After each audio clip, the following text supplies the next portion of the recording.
Um dos grandes problemas da construção civil é que praticamente uma vez que nós terminamos a nossa construção, não podemos mais mexer muito nela, pelo menos na fundação.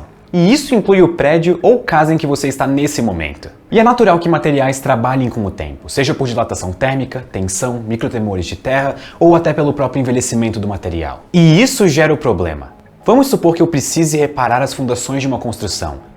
Como que eu faria isso? Nós não podemos entrar no meio de uma viga de concreto para preencher bolhas ou rachaduras com novo concreto. Mas nós vivemos na era da revolução da ciência de materiais.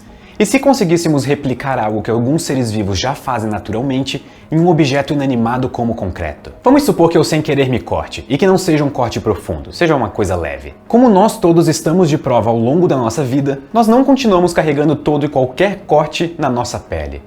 Ela parece ter pelo menos uma pequena capacidade regenerativa para incisões pequenas. A natureza nos proporcionou uma maneira interessante de lidar com esse problema. As nossas células possuem a capacidade de produzir pequenas fibras. Essas fibras servem como ligações que auxiliam no fechamento de cortes da nossa pele, como se os costurassem internamente. Essa é basicamente a razão pela qual você não tem uma cicatriz para cada arranhão que você já teve na vida. Vamos voltar para o concreto. Uma das características dele é a rigidez. Só que isso é tanto uma bênção por permitir construir grandes estruturas, quanto uma maldição, porque é essa rigidez que faz ele ser extremamente propício a pequenas rachaduras e falhas. A ideia de autocura não é nova em seres vivos. Na verdade, até nós, seres humanos, temos isso, como eu acabei de comentar, das células. O desafio é tentar aplicar algo parecido ao concreto. E é aqui que a observação da natureza casa com a genialidade humana. Se nós trocarmos os pequenos grãos de areia e cascalho que originalmente são colocados para formar concreto por pequenas microfibras, nós podemos fazer um concreto que se autorregenera. Quando pequenas rachaduras acontecerem, o concreto com microfibra absorve a umidade do ar e isso faz com que ele amoleça um pouco e cresça até preencher a rachadura novamente. É óbvio que isso não resolveria uma falha de San Andreas em um pedaço de concreto. Mas essas pequenas rachaduras são as responsáveis pelo concreto perder resistência no longo prazo. E isso é apenas uma das milhões de soluções para os problemas que enfrentamos diariamente. Bem-vindos ao ramo da biomimética, a arte de copiar a natureza para resolver problemas modernos. Nosso planeta apareceu no universo há aproximadamente 4,54 bilhões de anos. Desde então, muitos eventos históricos aconteceram. Entre eles, 5 grandes extinções que dizimaram quase toda a vida conhecida. E, é claro, o surgimento dos seres humanos. Foi através de muita aplicação de conhecimento que nós conseguimos construir gigantescos e poderosos impérios, que nos ofereceram segurança e uma maior expectativa de vida. E tudo começou com a observação do que os outros seres vivos estavam fazendo.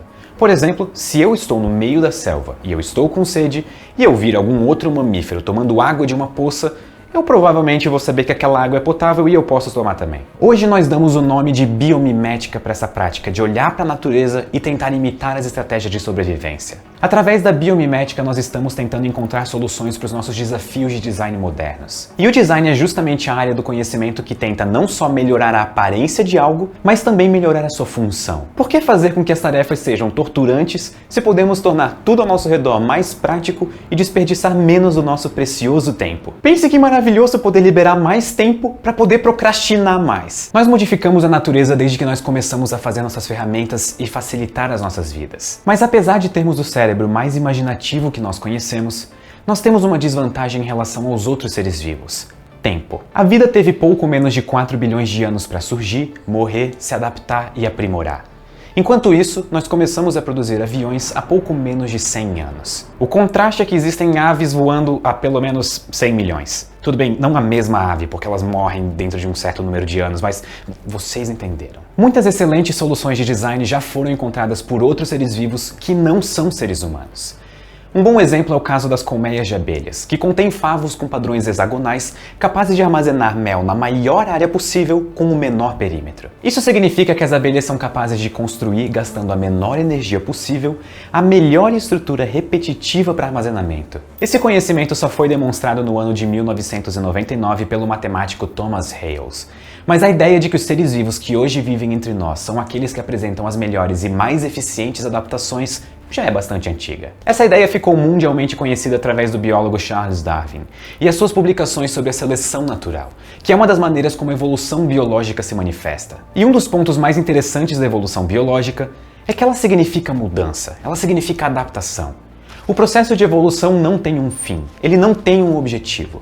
O processo simplesmente acontece porque basta que uma nova estratégia mais eficiente apareça para que os indivíduos que as colocam em prática tenham vantagens no ambiente. E enquanto esse ambiente apresentar mudanças, a evolução biológica vai continuar a existir. Outro exemplo impressionante de evolução é a rede microscópica de fungos que conectam as árvores umas às outras em diversas florestas pelo mundo. Essa rede de fungos conecta as árvores através das raízes e funciona como se fosse uma espécie de internet.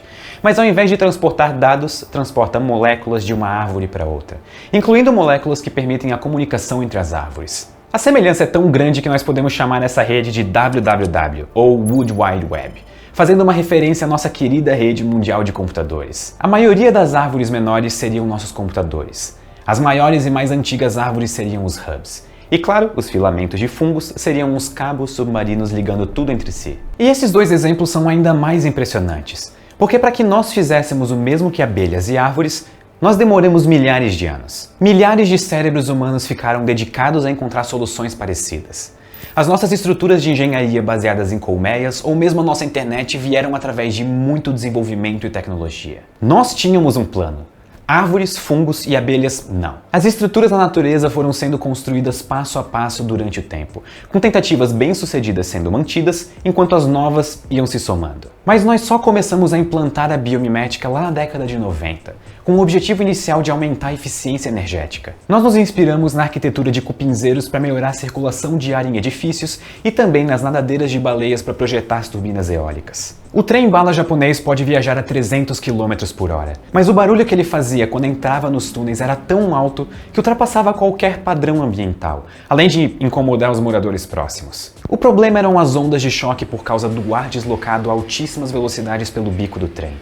A solução, novamente, foi olhar para a natureza. Existe um pássaro, o martim pescador, que é capaz de passar do ar e mergulhar na água com uma eficiência incrível, espirrando quase nenhuma água. Foi então que os engenheiros e designers projetaram a frente do trem no formato do bico de um martim pescador. Agora, quando o trem passa do ar no espaço aberto para o ar comprimido dentro do túnel, a passagem se dá de forma muito menos brusca. O ar pode facilmente se deslocar pela frente bicuda do trem, não sendo mais empurrado por ele e não gerando mais o efeito sonoro explosivo. Dessa forma, usando os conhecimentos da natureza, se inspirando na biomimética, o trem-bala foi liberado e hoje voa pelas terras do Japão. A biomimética é só mais uma das áreas de conhecimento que nos mostra a importância da preservação do meio ambiente. Ela nos mostra uma das razões do porquê de tantas pessoas se importarem em manter a biodiversidade. Nossa vida humana pode melhorar muito. Nós podemos gastar muito menos recursos do que gastamos hoje, utilizando algo que a natureza faz para nós de graça: testes. E usar toda essa economia para investir ainda mais em tecnologia e inovação. Quanto mais estudamos os outros seres vivos, mais estratégias que economizam energia encontramos.